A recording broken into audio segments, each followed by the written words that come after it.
আসসালামু আলাইকুম প্রিয় শিক্ষার্থী বন্ধুরা, কেমন আছো তোমরা? আশা করি ভালো। পাবেলস একাডেমির পক্ষ থেকে সকলকে স্বাগতম। এই ভিডিওর মাধ্যমে তোমাদেরকে বিজ্ঞান নবম অধ্যায় নিয়ে হাজির হয়েছি। নবম অধ্যায়ে দেখো, নবম অধ্যায়ে বলা হয়েছে দুর্যোগের সাথে বসবাস। তারপর দেখো 1 নাম্বার হচ্ছে কোন দুর্যোগটি শুধুমাত্র সাগরে সংঘটিত হয়? সুনামি। শুধুমাত্র সাগরে সংঘটিত হয় সুনামি। সুপ্রিয় শিক্ষার্থী বন্ধুরা, এই নবম অধ্যায় থেকে যেগুলা মোস্ট ইম্পর্টেন্ট এমসিকিউ তোমাদের পরীক্ষায় আসতে পারে, তোমাদেরকে সেগুলাই এমসিকিউ দেখাচ্ছি। সো দেরি না করে ধৈর্য সহকারে দেখে নাও। তারপর দেখো, সামুদ্রিক প্রবালের জীবনযাপনের উপযোগী তাপমাত্রা নিচের কোনটি? 22 থেকে 28 ডিগ্রি সেলসিয়াস। তারপর দেখো, বর্তমান বিশ্বের জনসংখ্যা নিচের কোনটি? 6.6 বিলিয়ন।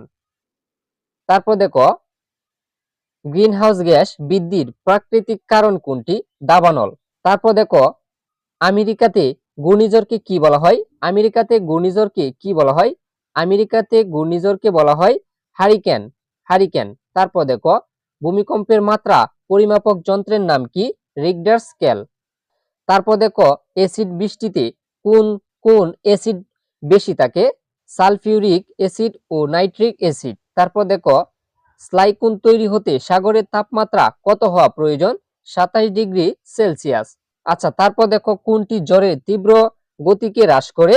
এজিআই। তারপর দেখো, বায়ু পরিবর্তনের অন্যতম কারণ কোনটি? বৈশ্বিক উষ্ণতা। বৈশ্বিক উষ্ণতা। তারপর দেখো, দূরপ্রাচ্যের দেশগুলোতে স্লাইকুনকে কি বলে? টাইফুন। তারপর দেখো, স্লাইকুন আমেরিকাতে কি নামে পরিচিতি? হারিকেন। আচ্ছা, তারপর দেখো, মানুষের কোন রোগটি অ্যাসিড বৃষ্টির কারণে হতে পারে? এজমা। তারপর দেখো, 2100 সালের মধ্যে পৃথিবীর গড় তাপমাত্রা কত বাড়তে পারে? 1.1 ডিগ্রি থেকে 6.4 ডিগ্রি সেলসিয়াস। তারপর দেখো, 1991 সালের ঘূর্ণিঝড়ের বাতাসের গতিবেগ কত ছিল? 225 কিলোমিটার ঘন্টা। আচ্ছা, তারপর দেখো, পরিবেশগত সমস্যার মধ্যে অন্যতম সমস্যা কোনটি? পরিবেশগত সমস্যার মধ্যে অন্যতম সমস্যা কোনটি? জনসংখ্যা বৃদ্ধি। জলবায়ুতে জলবায়ুজনিত পরিবর্তনের কারণে জলবায়ুজনিত পরিবর্তনের কারণে বাংলাদেশে কত ভাগ জীববৈচিত্র্য ধ্বংস হয়ে যায়? ধ্বংস হয়ে যাবে 30%। তারপর দেখো, আগ্নেয়গিরি, অগ্নুপাত, দাবানল, বজ্রপাত ও গাছপালার পতন থেকে কোনটি ঘটতে পারে? অ্যাসিড বৃষ্টি। আচ্ছা, তারপর দেখো, বাংলাদেশে কোন ঋতু ধীরে ধীরে সংকুচিত হয়ে আসছে? শীতকাল। তারপর দেখো, বর্তমানে আমাদের দেশে গ্রীষ্মকালের দিনের তাপমাত্রা সর্বোচ্চ কত পর্যন্ত উঠেছে? 45 থেকে 48 ডিগ্রি সেলসিয়াস। তারপর দেখো, 21 শতকে কোন সালে বাংলাদেশের প্রলয়ঙ্করী বন্যা সংঘটিত হয়? 2005 সালে। সুপ্রিয় শিক্ষার্থীরা, যেগুলা মোস্ট ইম্পর্টেন্ট তোমাদের পরীক্ষায় আসতে পারে, আমি তোমাদেরকে সেগুলাই দেখাচ্ছি। আচ্ছা, তারপর দেখো, নদীমাতৃক বাংলাদেশে সাম্প্রতিককালে কোন প্রাকৃতিক দুর্যোগের হার অনেক বেড়ে গেছে? নদী ভাঙ্গন। তারপর দেখো, বিগত 3 দশকে বাংলাদেশের প্রায় কত হেক্টর জমি প্রধান 3টি নদীর গর্ভে হারিয়ে গেছে? 1,80,000। তারপর দেখো, জলবায়ু পরিবর্তনের সবচেয়ে বেশি ভূমিকা কে রাখে? মানুষ। আচ্ছা, প্রিয় শিক্ষার্থী বন্ধুরা, তারপর দেখো, জলবায়ুজনিত পরিবর্তনের প্রভাবে বাংলাদেশে প্রায় কত শতাংশ জমি পানির নিচে তলিয়ে যেতে পারে? 1/3। তারপর দেখো, বাংলাদেশের দক্ষিণ পশ্চিমাঞ্চলের কত লক্ষ হেক্টর জমি লবণাক্ততার কারণে কৃষি অনুপযোগী হয়ে পড়েছে? 8,30,000। তারপর দেখো, জলবায়ুজনিত পরিবর্তনের প্রভাবে লবণাক্তর পানির কারণে বাংলাদেশে কোন ঝুঁকি ভয়াবহ আকার ধারণ করবে? খাদ্যর ঝুঁকি। তারপর দেখো, জলবায়ু পরিবর্তনজনিতর কারণে 21 সালের মধ্যে আমাদের খাদ্য উৎপাদন কত হ্রাস পাবে? 30%। তারপর দেখো, জলবায়ুর পরিবর্তনজনিতর কারণে 2050 সাল পর্যন্ত নাগাদ চাল উৎপাদন কত হ্রাস পাবে? 8.8%। তারপর দেখো, বাংলাদেশের উপকূলীয় এলাকার কত শতাংশ জমি ইতিমধ্যে লবণাক্ততার শিকারে পরিণত হয়েছে? 13%। আচ্ছা, তারপর দেখো, 2050 সাল নাগাদ আমাদের কৃষি জমির কত শতাংশ লবণাক্ততার শিকারে পরিণত হবে? 16%। তারপর দেখো, আমাদের দেশে লবণাক্ততার প্রভাবে কোন অঞ্চলের বেশি? লবণাক্ততার প্রভাব কোন অঞ্চলে বেশি? দক্ষিণ পশ্চিমাঞ্চল। শিক্ষার্থী বন্ধুরা, তোমরা যারা এরকম সকল সাবজেক্টের এমসিকিউ পিডিএফ নিতে চাও, তোমরা চাইলে স্ক্রিনে দেওয়া নম্বরে যোগাযোগ করতে পারো। শুধুমাত্র 99 টাকায় সব সাবজেক্টের পিডিএফ পেয়ে যাবা। আচ্ছা, তারপর দেখো, সুন্দরবন সারা বিশ্বে কি নামে পরিচিতি? ম্যানগ্রোভ। তারপর দেখো প্রাকৃতিক দুর্যোগ প্রতিরোধী কোন বন আমাদের দেশে রক্ষা কবচ হিসেবে কাজ করে? সুন্দরবন। তারপর দেখো সাম্প্রতিক কালের ঝড়ে আমাদের দেশে কোন বন অধিক ক্ষতিগ্রস্ত হয়েছে? সুন্দরবন। তারপর দেখো সমুদ্রের পানি উচ্চতা বর্তমান লেভেলের থেকে ৪৫ সেন্টিমিটার বেড়ে গেলে আমাদের ম্যানগ্রোভ বনের কত শতাংশ পানির নিচে তলিয়ে যাবে?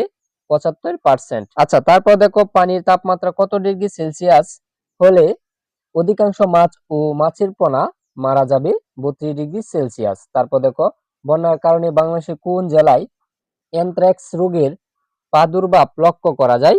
সিরাজগঞ্জ।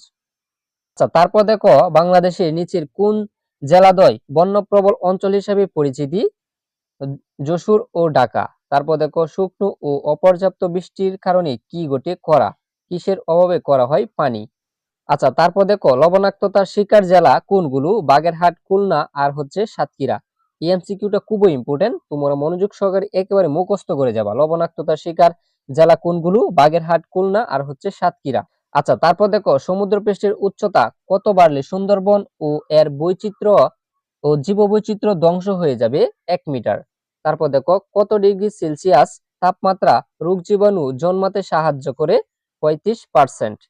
৩৫ ডিগ্রি। আচ্ছা, তারপর দেখো অসমের বন্যার কারণে সিরাজগঞ্জ জেলায় অ্যানথ্রাক্স রোগের আক্রান্ত হচ্ছে গবাদি পশু ও মানুষ। তারপর দেখো বাংলাদেশে ভারী বৃষ্টিপাত হতে কখন কোন মাস পর্যন্ত দেখা যায়? আশ্বিন মাস। আশ্বিন মাস। তারপর দেখো বাংলাদেশে সাম্প্রতিককালে একটি দুর্যোগের হার অনেক বেড়ে গেছে, এই দুর্যোগটি কি? নদী ভাঙ্গন।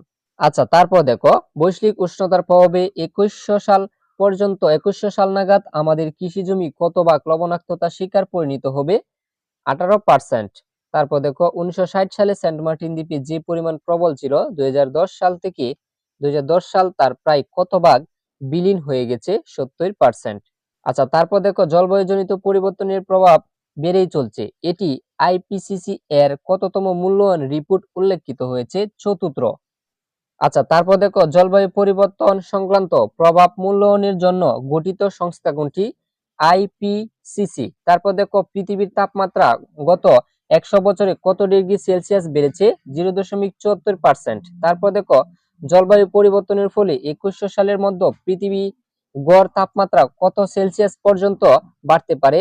১.১ থেকে ৬.৪ ডিগ্রি সেলসিয়াস। তারপর দেখো ২০৮০ সালের মধ্যে সমুদ্র পৃষ্ঠের উচ্চতা কত সেন্টিমিটার বাড়তে পারে? ৩৪। আচ্ছা, তারপর দেখো বাংলাদেশে ২০১০ থেকে ২০১১ সাল খাদ্যশস্য উৎপাদন প্রায় কত মিলিয়ন মেট্রিক টন?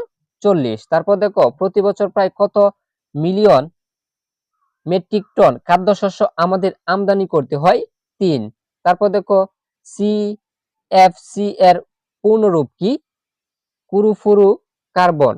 কুরুফুরু কার্বন। আচ্ছা, তারপর দেখো আইপিসিসি কি? Inter governmental panel on climate change.